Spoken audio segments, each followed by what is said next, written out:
come through and have all the water come up through here, and then hit that there, and you can see it's pushed the fence out and that, and bent the gate over. So all this area has got to be repaired.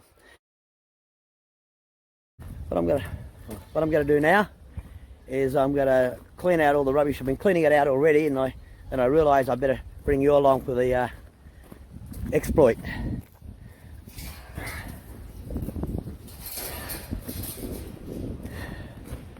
Okay, what I'm going to do, get rid of all this timber on the fence.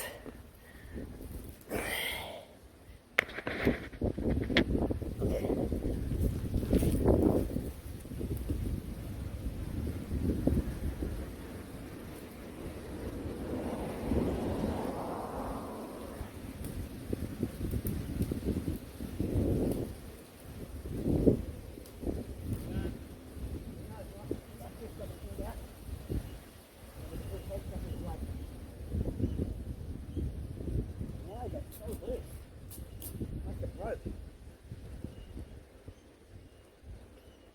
Alright, so what I'm going to do now is show you what I've done so far. I should have been documenting it, but I forget things. Okay. The fence here was leaning over. We got the bobcat and we pulled it over, pushed it up, and then I did the same on this side. I put concrete in there and concrete down there. I think you can see it.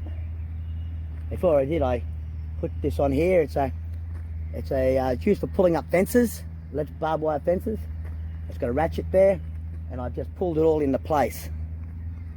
Now that's not going to be enough. I'm going to have to put another brace in on both sides, that way, to keep it all pulled back. Okay, so I'll do that next.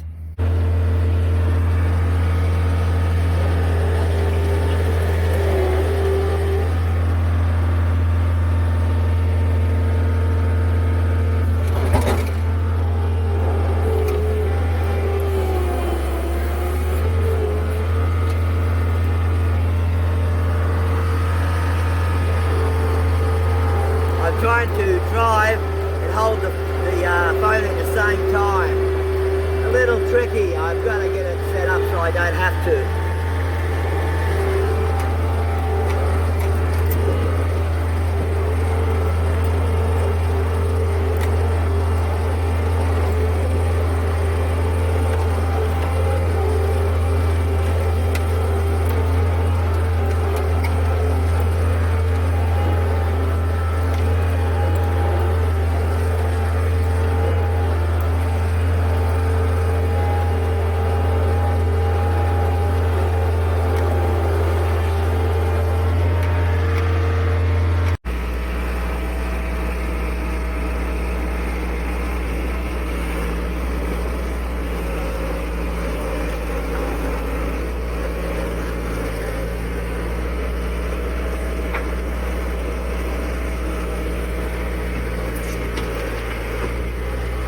So you can see what I've done now on this gate.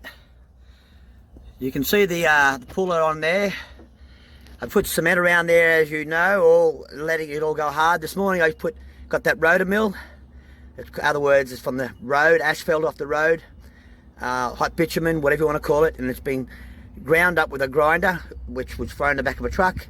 I got some, and it'll set down like almost like the original if you got a good bitumen, not mixed with gravel or anything. So you can see what I've done. It's nice and level now. Okay, so what I'm going to do now is put a scrap across this way.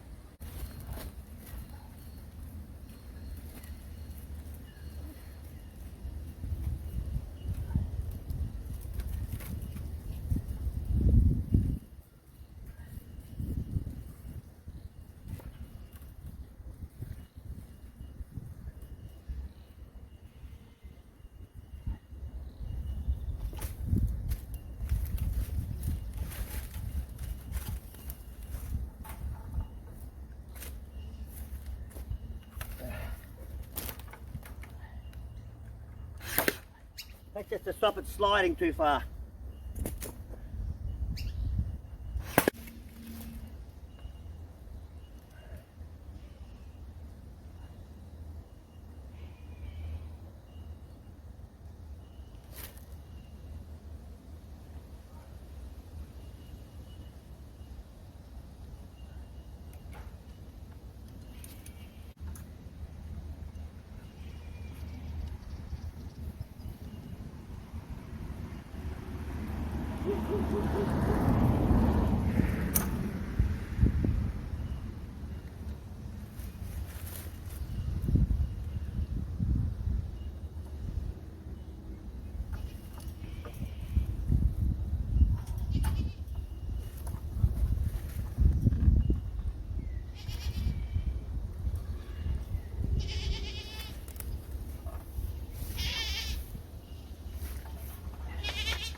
Probably put it in the wrong place because it's the timber keeps getting in the way, but still working around it.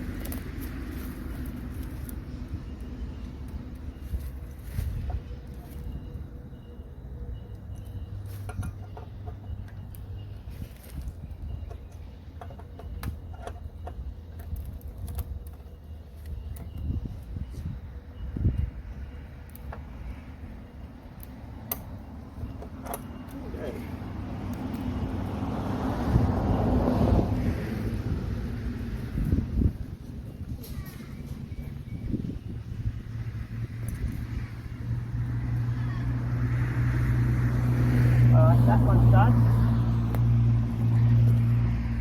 So you see that one's done. I'll do this one here.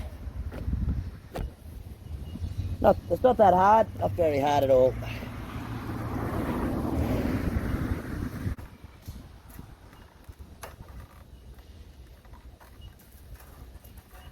Probably a lot of people out there saying, "Oh, I wouldn't do it that way," but works. I used to know the right way, but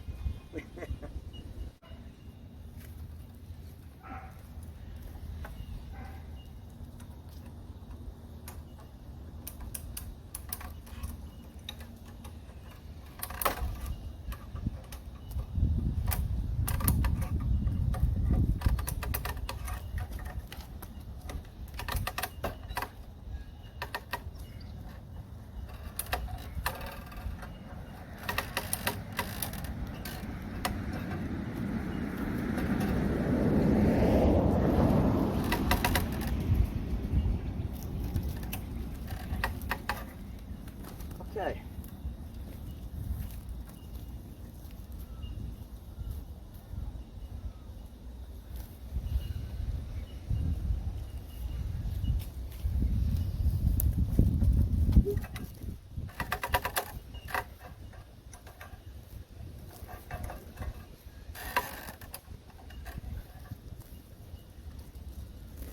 So if it gets a bit loose, just ratchet it up a bit more.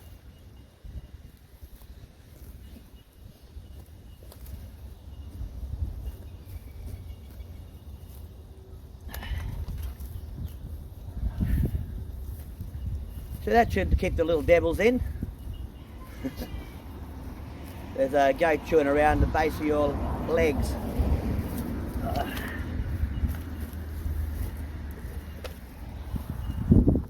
Yep, there they are. Well, I've taken the sheep out of the top paddock, or the goats, and the sheep, and I've put them all down here. Plenty of grass at the moment because it's so sunny. And we've been rain today, rain yesterday, rain the day before, with sun, as you can see. So sun and rain makes grass grow. So for now, I put them in the driveways, as you see, and this is part of the driveway. The other day I had them down there. And so what's going to happen now is that they'll put them in here. I'll leave them down here for about 2 weeks. It takes about 2 weeks for the worms to die in the ground.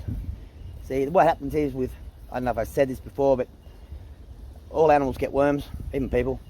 Now, if I was to move them up, I leave them in here now, they've got worms. If I've taken them out of there, there's worms. But the worms climb up on top of the grass tips from the manure, and they wait for a host. If the host doesn't come, they die. So you can get rid of, for a while, the worms in the ground, not as in the worms that are good for organic grass. We're talking about worms, the intestinal worms and that. If you do the 2 weeks, Bob's your uncle, it's all good. So in about 2 weeks down here, then I'll move them up there, and I'll give this a break for 2 weeks. I'll have more than 2 weeks. So I just keep rotating them, and that'll keep the worms down. Because I think they've got worms now. They're starting to get a little heavy under here. That's one type of worm. Okay, that should about do it for now.